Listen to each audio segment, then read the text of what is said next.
Alhamdulillahirabbil alamin wassalatu wassalamu ala sayyidina Muhammadin wa ala alihi wa sahbihi ajma'in amma ba'd.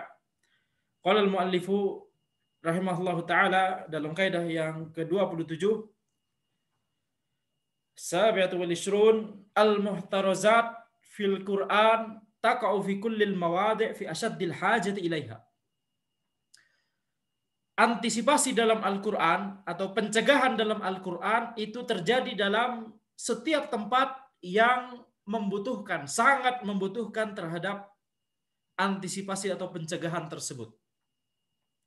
Wa hadhil qaidah jadilatun nafa' azimatul waqa'. Kaidah ini memiliki manfaat yang besar dan efek yang besar. Wa dzalika anna kulla mawdi'in yasuqullahu fihi hukman minal ahkam aw khabaran minal akhbar fayatashawwafu adh-dhihnu fihi ila syai'in akhar illa wajadta Allah qad qarana bihi dzalikal amr alladhi yu'allaqu fil adhan. Maka setiap tempat yang Allah Subhanahu wa taala menyebutkan di situ sebuah hukum atau sebuah kabar, kemudian ya benak kita kemudian memiliki kecenderungan untuk memikirkan tentang sesuatu yang lain, ya benak kita kemudian ya terarahkan ke sesuatu yang lain gara-gara membaca hukum atau kabar tersebut, ya tidaklah ada kondisi yang seperti ini di Al-Quran kecuali Allah Subhanahu wa taala telah membahas atau menyinggung sedikit ya hal lain tersebut yang kita pikirkan di benak kita tersebut. Jadi ketika kita membaca ayat kemudian seolah-olah ini kemudian mengarahkan kita pada hal lain, maka di lanjutan ayat tersebut itu kalau kita renungkan dengan baik-baik, maka hal lain tersebut ya yang bisa jadi kita kemudian salah mikir tentang hal lain tersebut gara-gara kita baca ayat ini, hal lain ini juga dibahas di lanjutan dari ayat tersebut. Fayubayyinuhu ahsana bayan, sehingga Allah Subhanahu wa taala kita akan kalau kita merenungkan, kita akan melihat bahwa Allah Subhanahu wa taala telah menjelaskan hal lain ini yang pikiran kita kemudian terarah ke hal lain ini begitu ya. Jadi kayak ada khawatirnya ada waham begitu ya. Ada waham, pikiran kita kemudian terpikir sesuatu yang kemudian itu khawatirnya kita salah paham. Maka kita akan kalau kita merenungkan ayat-ayat setelahnya, kita akan mendapati bahwa Allah Subhanahu wa taala telah menjelaskan hal lain ini juga dengan penjelasan yang baik. Wa hadza a'la anwa'it ta'lim alladzi la yubqi iskalan illa azalah. Maka ini adalah salah satu bentuk dari pengajaran yang ada di Al-Qur'an yang la yubqi iskalan, tidak menyisakan sebuah iskal, tidak menyisakan sebuah masalah. Ya, kecuali Al-Qur'an telah menghilangkannya. Walah timalan illa waddaha. Tidaklah menyisakan sebuah kemungkinan kecuali Al-Qur'an telah memerincinya, menjelaskannya. Wa hadza yadullu ala sa'ati ilmillahi wa hikmati. Ini menunjukkan luasnya ilmu Allah dan hikmah Allah Subhanahu wa taala. Wa dzalika fil Qur'ani katsirun jiddan, dan ini di Al-Qur'an banyak sekali. Wal nadhkur ba'da amthilatin tuwaddihu hadhil qa'idah wa tuhassinu lid-dakhili ad-dukhula ilaiha. Maka kita akan menyebutkan beberapa contoh yang menjelaskan kaidah ini dan ya mempermudah orang yang ingin masuk dalam kaidah ini, ya mempermudah dia untuk masuk dalam kaidah ini, yakni mempermudah dia untuk memahami kaidah ini. Famin dzalika qauluhu ta'ala, di antaranya adalah firman Allah Subhanahu wa taala, "Innama umirtu an a'budu rabb hadhil balda alladzi harramaha." Ya, innama umirtu an a'budu rabb hadhil balda. Sesungguhnya aku diperintahkan untuk beribadah kepada Rabb-nya kota ini yang telah Allah menyucikannya. Ya, maka lamma khassaha bidzikri, ketika Allah Subhanahu wa taala menyebutkan bahwa Allah adalah Rabbu hadhil balda, Rabb-nya kota ini, Tuhannya kota ini. Rubbama waqa'a fi ba'dil azhan takhsis rububiyatihi biha. maka bisa jadi muncul di sebagian benak orang bahwa Allah itu hanya Tuhannya kota ini, hanya Robnya kota ini. Azala hadzal wahma biqaulihi walahu kullu syai'. Ya, walahu kullu syai'. Maka Allah Subhanahu wa taala menghilangkan waham tadi, menghilangkan pemahaman yang salah tadi yang bisa jadi muncul di benak orang tadi dengan firman-Nya, ya, lanjutan dari ayat ini, walahu kullu syai', dan Allah Subhanahu wa taala memiliki segala sesuatu. Hah? Jadi maka di sini kita lihat bahwa Rabbu hadhil baldah, ketika Allah Subhanahu wa taala disifati sebagai Rabb-nya kota ini, maka ini tidak berarti pembatasan. Itu makna dari, ya, adanya lanjutan ayat ini, yaitu walahu kullu syai'. Tidak bermaksud membatasi, akan tetapi bermaksud untuk memuliakan kota ini, gitu ya. Untuk memuliakan kota ini, yakni Allah Subhanahu wa taala Rabbul Alamin di ayat ini disifati Rabbu hadhil baldah, maka Rabb-nya, ya, seluruh apa yang ada di alam semesta. Kemudian di ayat ini disebutkan bahwa Allah Subhanahu wa taala adalah Rabb-nya kota ini. Ini adalah pemuliaan terhadap kota ini. Betul? Maka itu maksud dari, ya, idhofah di sini. Maksud dari dinisbatkannya, yakni disebutkannya bahwa Allah Subhanahu wa taala adalah Rabb-nya kota ini. Itu adalah untuk memuliakan kota tersebut. Sama seperti Baitullah. Baitullah. Apakah kemudian yang bukan bait itu bukan milik Allah? Ya, Baitullah, rumah Allah, rumah milik Allah. Apakah yang kemudian bukan Ka'bah, yang bukan Ka'bah itu bukan milik Allah? Tidak. Akan tapi disebutkan, dikaitkan dengan Allah, dinisbatkan, diidhofahkan, gitu ya. Maka ini dalam rangka untuk memuliakan bait tersebut, memuliakan Ka'bah, memuliakan Ka'bah. Yani kalau ini kita bisa pahami dari, ya, antara manusia dengan manusia. Misalnya kita katakan ada, ya, si fulan raja di sebuah negeri atau presiden di sebuah negeri. Kemudian dikatakan, ya, kita kenalkan ini orang adiknya si fulan, adiknya raja atau adiknya presiden tadi. Ini kira-kira kita akan langsung memuliakan orang tersebut, betul tidak? Nah, maka kalau ini terjadi di manusia, ini uslub yang dikenal oleh orang-orang, yakni, maka demikian pula uslub yang, yakni, yang harus muncul di benak ketika kita membaca ayat atau hadis, sesuatu diidhofahkan kepada Allah Subhanahu wa taala seperti ini, Rabbu hadzal bait, hadzal baldah. Ini bertujuan untuk memuliakan.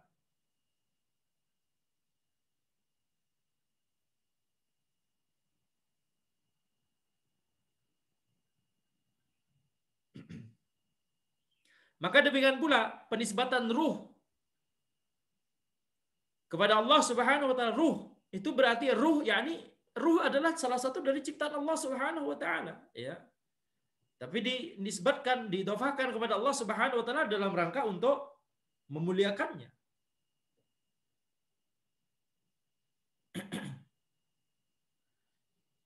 Jadi kita harus bedakan mana yang ketika dinisbatkan kepada Allah Subhanahu wa taala itu, mana yang bermakna itu adalah sifat Allah dan mana yang itu bermakna itu adalah salah satu dari makhluk Allah, tetapi itu diidhofahkan kepada Allah dalam rangka untuk memuliakan makhluk tersebut.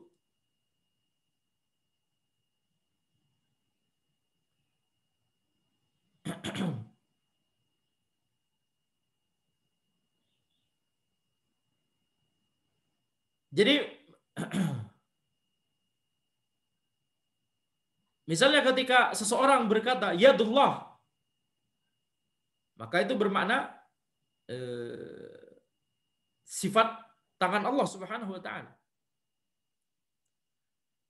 Baitullah, maka itu bermakna ini bait adalah salah satu dari makhluk Allah tapi diidhofahkan kepada Allah dalam rangka untuk memuliakan.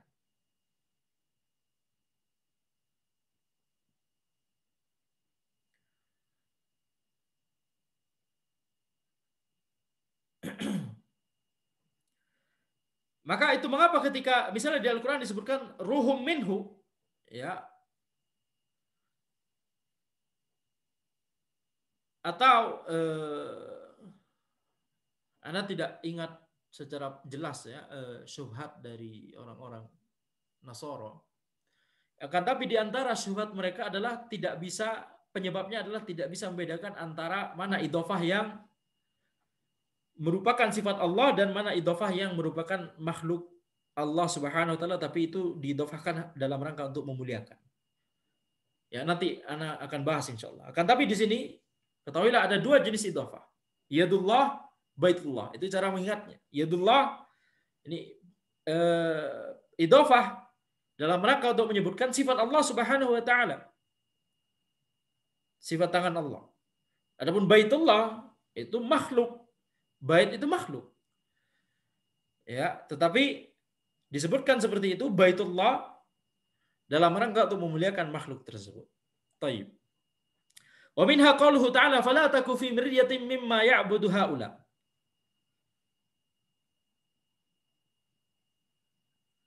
Di antaranya adalah firman Allah Subhanahu wa taala fala taku fi miryatin mimma ya'budu haula.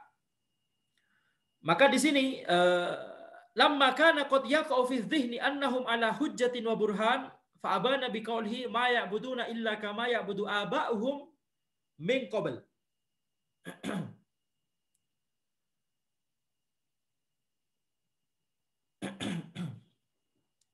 Jadi ketika Allah Subhanahu wa taala menjelaskan melarang kita untuk jangan ragu-ragu tentang apa yang mereka sembah. Ya, ini orang musyrik, orang kafir menyembah sesembahan mereka. Maka kemudian Allah Subhanahu wa taala memerintahkan kita untuk jangan ragu-ragu. Ini bisa jadi di sebagian benak orang ini berarti ya, ini berarti mereka juga punya hujjah sehingga kita jangan ragu-ragu, jangan terpengaruh hujjah mereka. Maka Allah Subhanahu wa taala kemudian menjelaskan, "Ma ya'buduna illa kama ya'budu aba'uhum min qabl." Mereka enggak punya hujjah sama sekali. Mereka menyembah sesembahan mereka cuma karena bapak-bapak mereka, moyang-moyang mereka sebelum mereka itu menyembah sesembahan tersebut. Yani enggak ada hujjah, ini cuma tradisi saja.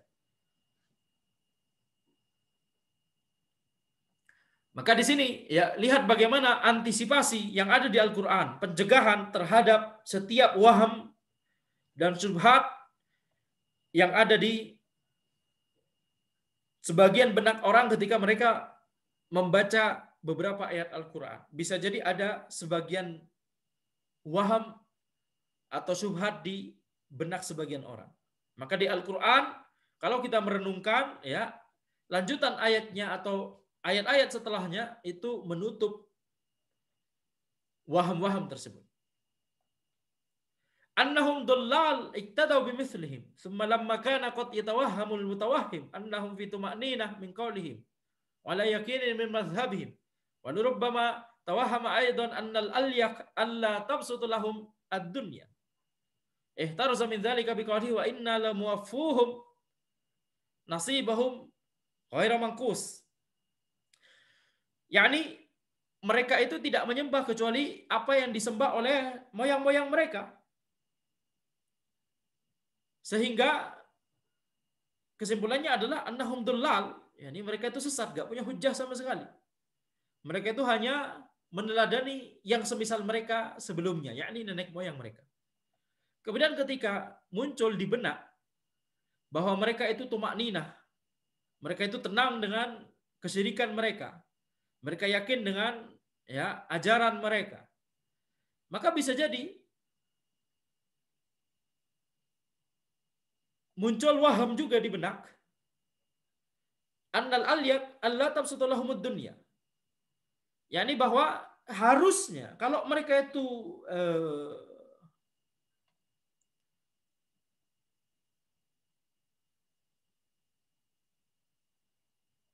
musyrik kepada Allah Subhanahu wa taala,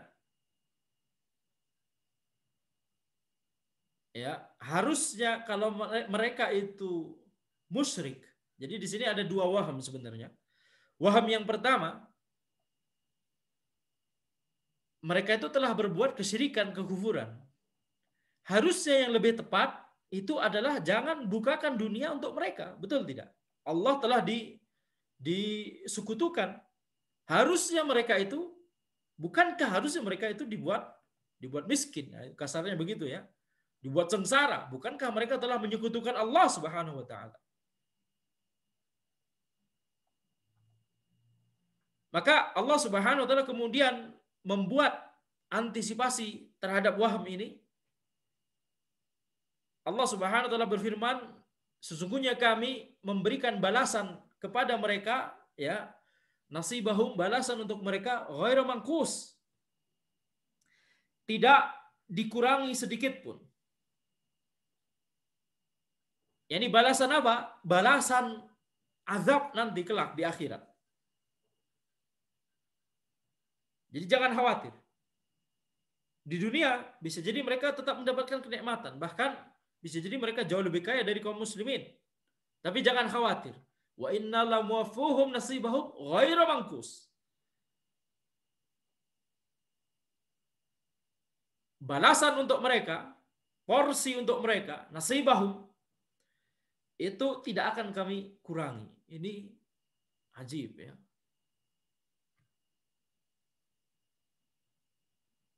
Dan ini menunjukkan terhinanya dunia. Mereka sudah diberikan banyak dunia oleh Allah Subhanahu wa taala ketika mereka di dunia, banyak nikmat di dunia. Tapi kemudian itu tidaklah mengurangi balasan mereka, azab mereka di akhirat kelak. Ghairu manqus. Jadi semua yang ada, kenikmatan yang ada di dunia itu tidak sepadan dengan azab untuk mereka di akhirat. Bahkan untuk hanya sekedar dibilang nikmat di dunia mengurangi sedikit, menghibur mereka gitu ya. Ini misalnya kita bayangkan ada neraca, ada timbangan begitu kan. Ini balasan azab untuk mereka di akhirat, ini nikmat untuk mereka di dunia. Bahkan nikmat mereka di dunia yang secara zahir kita lihat banyak itu, untuk sekedar dibilang mengurangi balasan azab di akhirat itu nggak bisa gitu. Wa innal muwaffahum nasibahum ghairu manqus. Tidak mengurangi sedikit pun. Ya, balasan untuk mereka di akhirat, yakni azab, tidak akan dikurangi sedikit pun.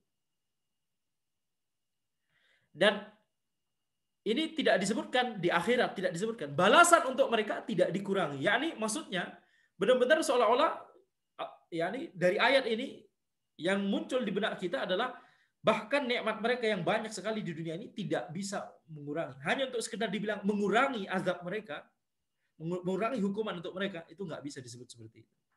Betapa terhinanya atau betapa sedikitnya nikmat dunia kalau dibandingkan dengan apa yang ada di akhirat. Kemudian juga bisa jadi ada waham bahwa mereka itu jadi sudah turun-temurun, sudah nenek moyang, sampai mereka menyembah sesembahan yang sama. Berarti seolah-olah ada waham bahwa mereka itu sudah tumakninah dengan kesyirikan mereka, sudah tenang dengan kesyirikan mereka, sudah yakin dengan ajaran mereka. Kenapa? Sudah turun-temurun. Ini menunjukkan bahwa kesyirikan walaupun turun-temurun itu tidak membuat orang yang melakukannya itu tenang.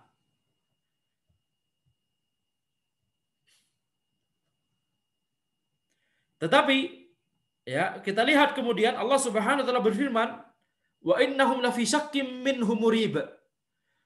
Sesungguhnya mereka itu berada dalam keraguan, ragu-ragu, raib. Ragu-ragu itu, raib itu ragu-ragu, tapi beda dengan syak. Syak itu juga ragu-ragu. Raib juga ragu-ragu. Akan tapi raib itu adalah syak wa ziyadah. Raib itu adalah syak wa ziyadah.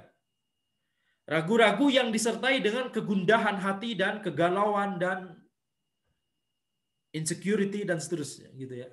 Itu raib. Walamma qala ta'ala la yastawil qa'iduna minal mu'minin. Rubbama yadhunnu adh-dhannu annahum la yastawuna ma'al mujahidin walau kanu ma'dhurin. Azala hadzal wahma biqaulihi ghairu ulid darar. Ketika Allah Subhanahu wa taala berfirman, la yastawil qa'iduna minal mu'minin, tidaklah sama mukmin yang duduk dengan mukmin yang berjihad. Ya. Maka bisa jadi ada orang berpikir bahwa orang yang duduk tersebut, yakni nggak berjihad, nggak ikutan jihad tersebut, kalau karena uzur, misalnya sakit atau uzur yang lainnya, berarti derajat mereka tidak bisa menyamai orang-orang yang berjihad. Azala hadzal wahma biqaulihi ghairu ulid darar. Maka Allah Subhanahu wa taala menutup waham ini dengan cara menyebutkan ghairu ulid darar. Kalau orang yang duduk tidak berjihad tersebut adalah orang-orang yang tidak punya uzur. Kalau orang yang punya uzur, bisa jadi dia mendapatkan pahala yang sama dengan orang yang pergi berjihad. Bisa jadi. Kalau itu adalah kebiasaannya, tapi dalam suatu waktu dia tidak bisa ikut berjihad, kemudian dia harus diam saja di rumah, maka bisa jadi dia tetap mendapatkan pahala sebagaimana amalan kebiasaannya kalau dia sehat. Bisa jadi. Maka di sini la yastawil qa'iduna minal mu'minin, tidaklah sama orang yang duduk, mukmin yang duduk dengan mukmin yang berangkat berjihad. Itu maksudnya mukmin yang duduk yakni yang enggak punya uzur. Dan kita harus perhatikan di sini, ini ayat membahas jihad. Ini adalah jihad syar'i yang dimaksud. Jihad yang bersama ulil amri.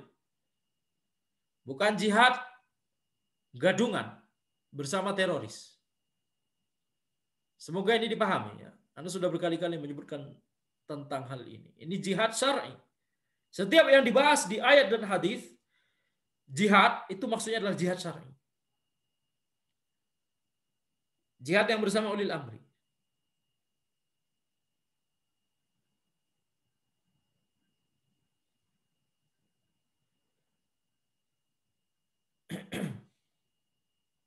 Maka tidak boleh kita kemudian mengarahkan ayat-ayat yang seputar tentang jihad itu dengan pemahaman khawarij atau teroris. Atau orang-orang yang radikal, yang beneran radikal gitu ya.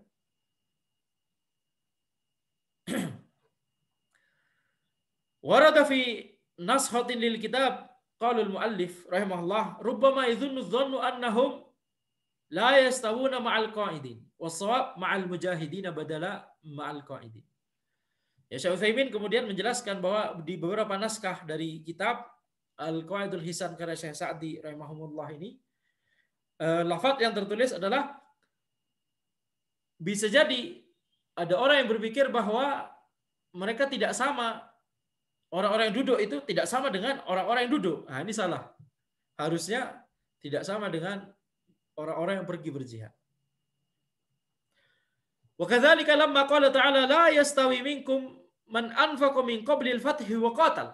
Ulaika a'zamu darajatan minal ladzina anfaqu min ba'du wa qatalu. Tidak sama di antara kalian orang yang menafkahkan hartanya sebelum Fathu Makkah dan kemudian juga berjuang untuk Islam. Ulaika a'zamu darajatan minal ladzina anfaqu min ba'du wa qatalu. Mereka itu lebih tinggi derajatnya daripada orang-orang yang menafkahkan hartanya untuk Islam dan berjuang untuk Islam setelah Fathu Makkah. Rubbama tawahhama ahadun annal mafdulin laisa lahum indallahi maqamun wala martabah. Bisa jadi ada orang yang berpikir Dan ini biasanya orang-orang kalau disebutkan ini lebih utama dari yang ini, kemudian orang-orang itu langsung berpikir bahwa ini nggak utama begitu. Ini buruk. Lebih baik mana? Belajar di majelis ilmu langsung atau belajar ilmu secara online? Lebih baik belajar ilmu di majelis langsung. Orang kemudian langsung bisa jadi berpikir, oh belajar online itu buruk dan seterusnya dan seterusnya dan seterusnya. Padahal belajar online juga ada kebaikannya. Yang buruk adalah kalau semuanya antum belajar online begitu ya. Tapi belajar online tetap ada faedah yang didapat, demikian. Tapi keutamanya masih kalah dibandingkan dengan belajar langsung. Dan ini pernah Anda bahas, belajar online kalau bisa interaksi dua arah itu bisa jadi faedah yang didapatkan sama besarnya dengan kajian langsung. Walaupun keutamaan secara pahala tetap lebih tinggi kajian langsung karena itu kita sama-sama duduk di sebuah majelis ilmu. Dan kemungkinan besar tentunya namanya kajian di masjid. Itu keutamaan yang tidak bisa ditandingi oleh kajian online. Ya. Tapi kalau misalnya kajian online-nya dua arah, maka bisa jadi faidah yang didapat oleh thalib, itu sama besarnya dengan faidah ketika didapat dari kajian langsung. Kalau kajian online-nya cuma satu arah, cuma dengerin di YouTube, cuma satu arah, maka tentunya faidah yang didapat ya lebih berkurang lagi dan seterusnya. Maka ketika orang itu disebutkan afdholiyah antara suatu dengan suatu, itu kemudian berpikir bahwa sesuatu yang disebutkan itu tidak lebih utama, ini seolah-olah sudah jelek begitu ya. Ini salah. Misalnya ayat ini, orang yang menginfakkan hartanya dan berjuang sebelum Fathu Makkah itu lebih utama, lebih tinggi derajatnya daripada orang yang menginfakkan hartanya dan berjuang setelah Fathu Makkah. Ini seolah-olah yang setelah Fathu Makkah itu tidak teranggap. Fa'azala hadzal wahma biqaulihi wa kullu wa'adallahu al-husna. Maka Allah kemudian menghilangkan waham ini dengan cara ya disebutkan di Al-Qur'an tersebut, Allah Subhanahu wa taala berfirman, semuanya Allah janjikan kebaikan. Tsumma lamma kana rubbama yatawahhamu anna hadzal ajra yustahaqqu bi mujarradil amalil madhkur walau khala minal ikhlas azala hadzal wahmu biqaulihi wallahu bima ta'maluna khabir. Dan ketika bisa jadi muncul di benak seseorang bahwa pahala itu langsung didapatkan oleh orang tersebut hanya sekedar mengamalkan amalan yang disebutkan di sini, menginfakkan harta, berjuang, walaupun dia tidak ikhlas, maka Allah Subhanahu wa taala menghilangkan waham tersebut dengan ya berfirman, wallahu bima ta'maluna khabir. Allah Maha mengetahui tentang apa yang kalian lakukan. Wa minha qauluhu ta'ala wa kana fil madinati tis'atu rahtin yufsiduna fil ard. Rubama waqa'a fi dhihni annahum yufsiduna wa qad yuslihun.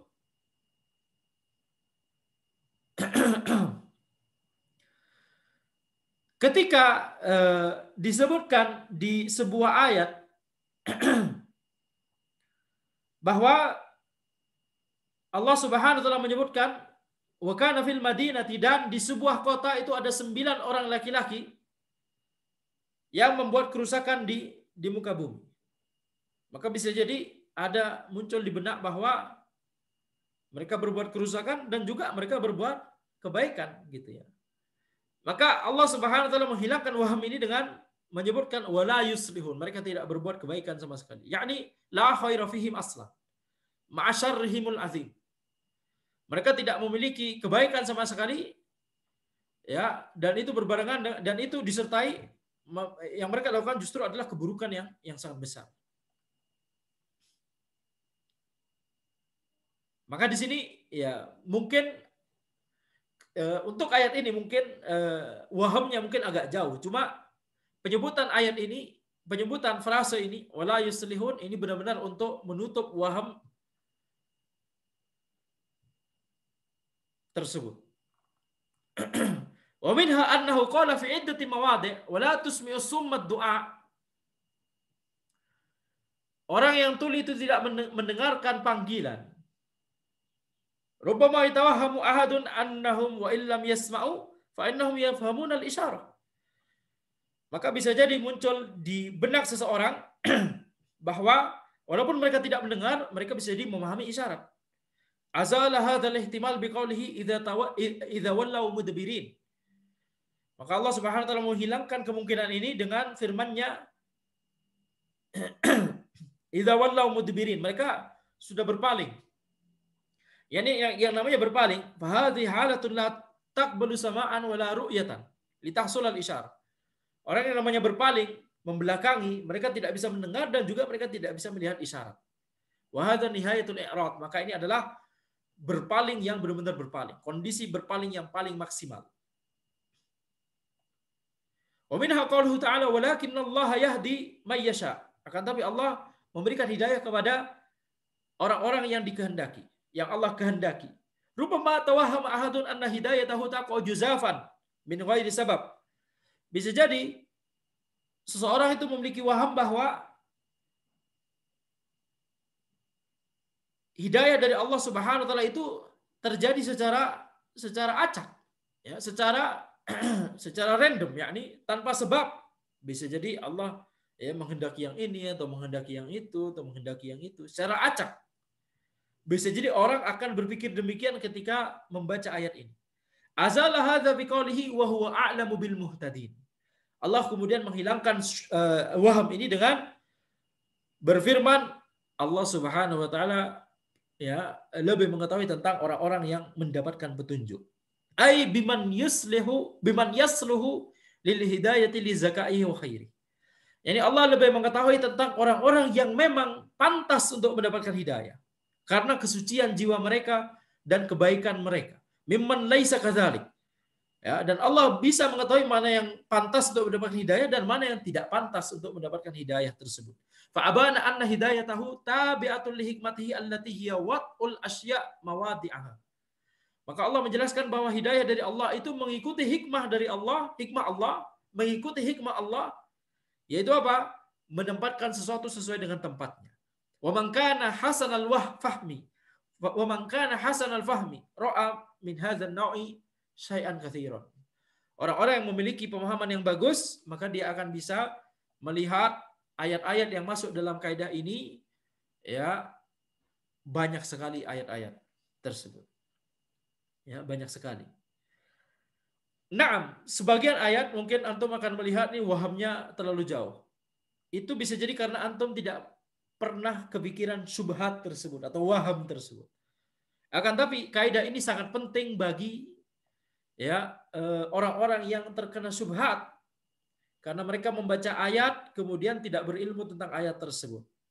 Mereka hanya membaca zahir, yakni bahkan terjemahan dari ayat tersebut, kemudian pikiran mereka berkelana. Ini bisa jadi hidayah dari Allah. Allah berikan hidayah kepada siapapun yang Allah kehendaki. Oh, berarti terjadi secara acak dan seterusnya. Padahal itu ada kaitannya dengan kesucian jiwa orang tersebut, kebaikan orang tersebut, dan seterusnya. Ya.